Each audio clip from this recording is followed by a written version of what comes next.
8 मार्च 2014 को Malaysian airline का एक जहाज़ कोलालमपुर से टेक ऑफ तो हुआ, लेकिन वो अपनी मंजिल बीजिंग तक नहीं पहुंचा। आज तक किसी को भी मालूम नहीं पड़ा कि ये जहाज़ गया तो आखिर गया कहाँ। नाजरीन, ये बात है 8 मार्च 2014 की, यानी आज से करीब 10 साल पहले। मलेशियन एयरलाइन के एक जहाज़ फ्लाइट MH370 को मलेशियन कैपिटल कोलालमपुर से टेक ऑफ करके चाइना की कैपिटल बीजिंग तक जाना था। इस फ्लाइट में 2 पायलट्स, 10 कैबिन क्रू और 227 पैसेंजर्स मौजूद थे, जिनमें से ज़्यादातर पैसेंजर्स का ताल्लुक चाइना से था। दोनों पायलट्स इंतहाई एक्सपीरियंस थे, जिनमें से 53 साल के कैप्टन ज़ाहरी अहमद शाह को 33 साल का फ्लाइट एक्सपीरियंस था, जबकि 27 साल के को पायलट फरीक अब्दुल हमीद को, जो कि एक जूनियर पायलट थे, उनको 7 साल का फ्लाइट एक्सपीरियंस था। अगर इस प्लेन की बात की जाए तो 11 साल पुराना ये बोइंग 777 जहाज़ था, जिसमें ना ही किसी किस्म की कोई प्रॉब्लम थी और ना ही पास में ये जहाज़ किसी मैकेनिकल या इलेक्ट्रिकल हादसे का शिकार हुआ था। बताने का मेन मकसद सिर्फ इतना है कि ये मलेशिया और चाइना के दरमियान चलने वाली एक बिल्कुल नॉर्मल फ़्लाइट थी, जो रोज़ाना 5 घंटे और 34 मिनटों की परवाज़ करके मलेशिया से चाइना या फिर चाइना से वापस मलेशिया जाती थी। लेकिन आज का दिन इस फ्लाइट के लिए किसी भी की तरह नॉर्मल नहीं था, बल्कि ये एबनॉर्मल से भी काफ़ी बढ़कर कुछ था। बेशक फ़्लाइट MH370 को सिर्फ 5 घंटे और 34 मिनटों के लिए परवाज़ करनी थी, लेकिन टेक ऑफ से पहले इसमें ज़रूरत से ज़्यादा फ्यूल डाला गया, जिससे वो 7 घंटे 41 मिनट तक फ्लाई कर सकती थी, यानी अपनी रिक्वायरमेंट से भी 2.25 घंटे ज़्यादा।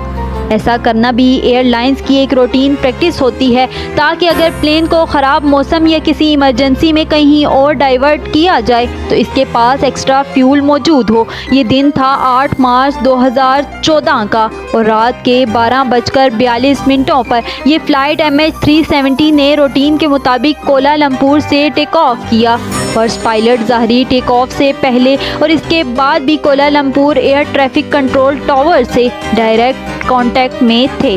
टेक ऑफ करते ही जहाज़ ने अपनी डायरेक्शन साउथ चाइना सी की तरफ कर दी और ठीक 20 मिनटों के बाद, यानी रात के 1:09 का, जहाज़ में लगे ट्रांसपोंडर ने अपनी current GPS location कोलमपुर air traffic control tower के रडार को भेज दी। ये ट्रांसपोंडर का ऑटोमेटिक फंक्शन होता है, जो हर थोड़े टाइम के बाद अपनी करंट लोकेशन करीबी रडार्स तक पहुंचाता है।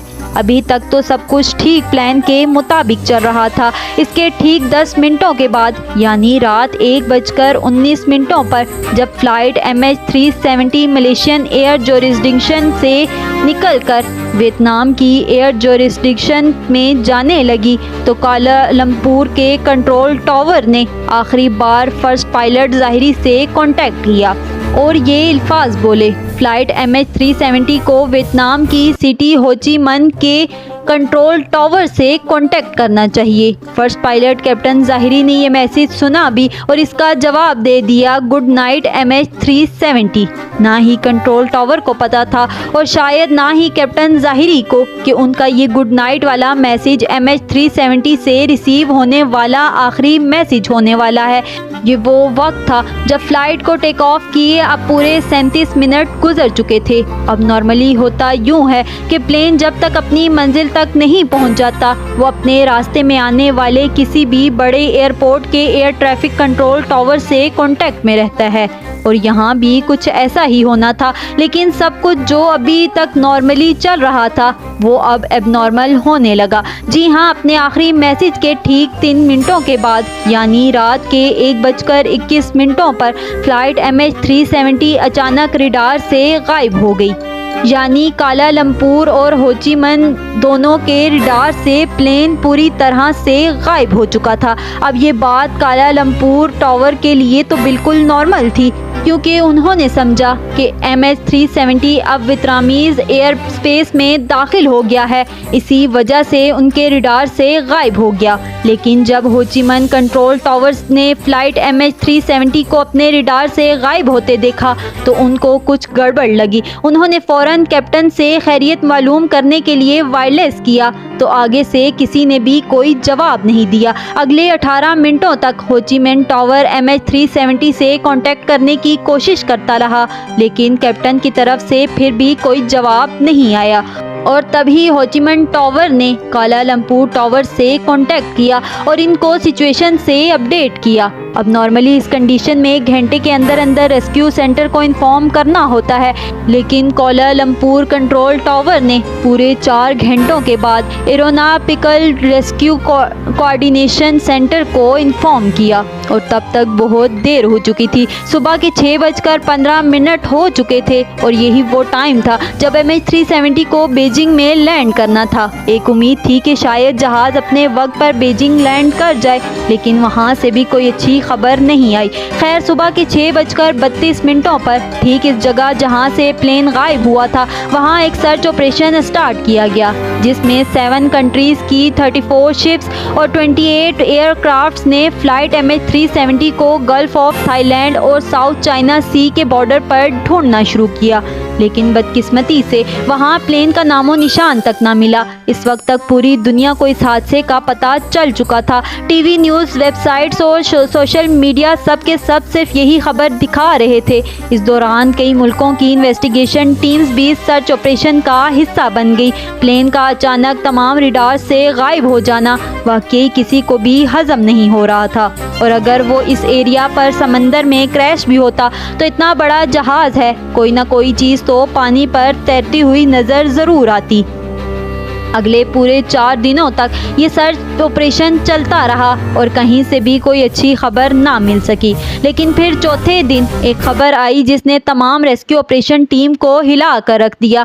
8 मार्च को 1:21 पर फ्लाइट MH370 जब रडार से गायब हुई थी तो वो सिविलियन रडार से गायब हुई थी, लेकिन मलेशियन मिलिट्री के एक रडार पर वो अगले 1 घंटे तक शो होती रही। और इसके बाद जो कुछ हुआ वो कुछ यूँ था। सिविलियन रडार से गायब होने के बाद जहाज़ ने चंद मिनटों के लिए राइट पे जाना शुरू किया और फिर यू टर्न करके वापस मलेशिया की तरफ टर्न किया।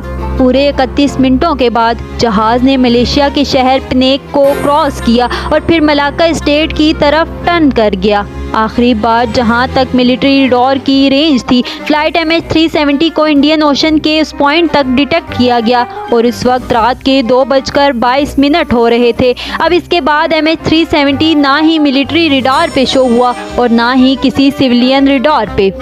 पूरी रेस्क्यू टीम और इस प्लेन से जुड़ा हर शख्स सिर्फ यही गुत्थी सुलझाने में लगे थे कि प्लेन गया तो आखिर गया कहाँ। इससे भी बढ़कर जो चीज़ तंग कर रही थी वो ये थी कि प्लेन ने बीजिंग की बिल्कुल ऑपोजिट डायरेक्शन में शार्प यू टर्न क्यों कर लिया। जो रेस्क्यू टीम पहले गल्फ ऑफ थाईलैंड और साउथ चाइना सी में प्लेन को ढूंढ रही थी वो अब इंडियन ओशन के इस हिस्से में ढूंढना शुरू हो गई, लेकिन हैरत अंगेज तौर पर यहाँ पर भी प्लेन का कोई अता पता ना मिला। अगले कुछ दिनों बाद एक और खबर मिली और इसने एक बार फिर से पूरी सिचुएशन ही चेंज कर दी। पता ये चला कि प्लेन मिलिट्री रडार से तो 2:22 पर गायब हुआ, लेकिन एक सैटेलाइट ऐसी थी जिससे वो लगातार कांटेक्ट में था। आपको यहाँ पर अपडेट करते चलें कि ये बोइंग एयरप्लेन्स के लिए एक नॉर्मल बात होती है कि जब उनका अपना कम्युनिकेशन सिस्टम किसी वजह से ख़राब हो जाता है तो वो सैटेलाइट से कांटेक्ट करने की कोशिश करता है। प्लेन ने ऑटोमेटिकली ठीक हर 1 घंटे के बाद 35,000 किलोमीटर दूर इन मार्ससेट नामी सैटेलाइट से कांटेक्ट करने की कोशिश की।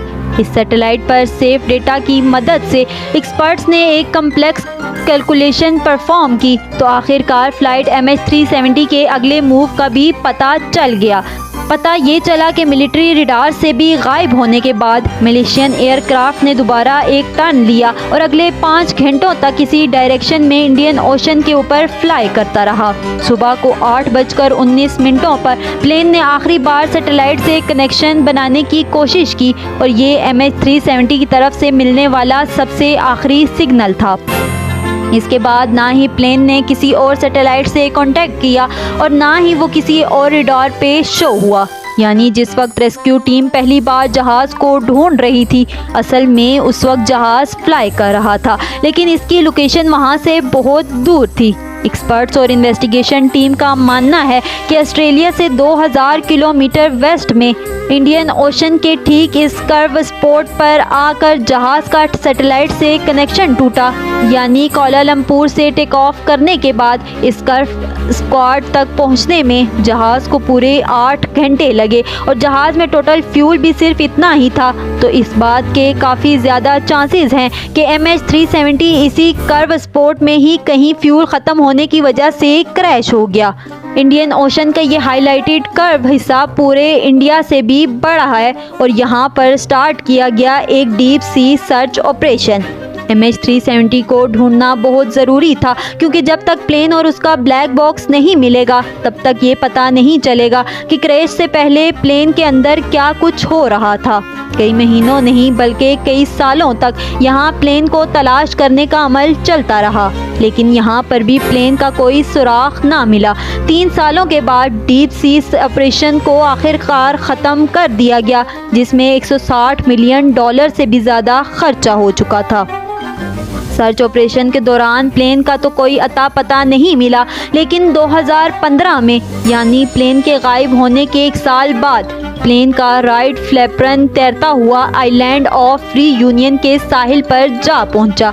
ये प्लेन का वो हिस्सा होता है जो लैंडिंग के वक्त काम आता है। मिलने वाले इस फ्लैपरन पर जब तहकीक हुई तो एक और खौफनाक हकीकत से पर्दा उठा। एक्सपर्ट्स का मानना है कि जिस वक्त MH370 पानी में क्रैश हुआ, इस वक्त ये फ्लैपरन एक्सटेंडेड नहीं था और अफसोसनाक तौर पे इसका मतलब ये है कि पानी पे क्रैश होते वक्त जहाज अपनी नोज के बल समंदर में जा गिरा। अगले कई सालों के दौरान प्लेन के कई और हिस्से भी अफ्रीका के साहिल से मिले, लेकिन आज तक प्लेन या इसमें बैठे पैसेंजर्स का कोई सुराग ना मिल सका। मलेशियन फ्लाइट MH370 के अंदर गायब होने से पहले क्या कुछ हुआ, ये आज तक किसी को भी मालूम नहीं है। कुछ इन्वेस्टिगेटर्स का शक है कि प्लेन हाईजैक हुआ था।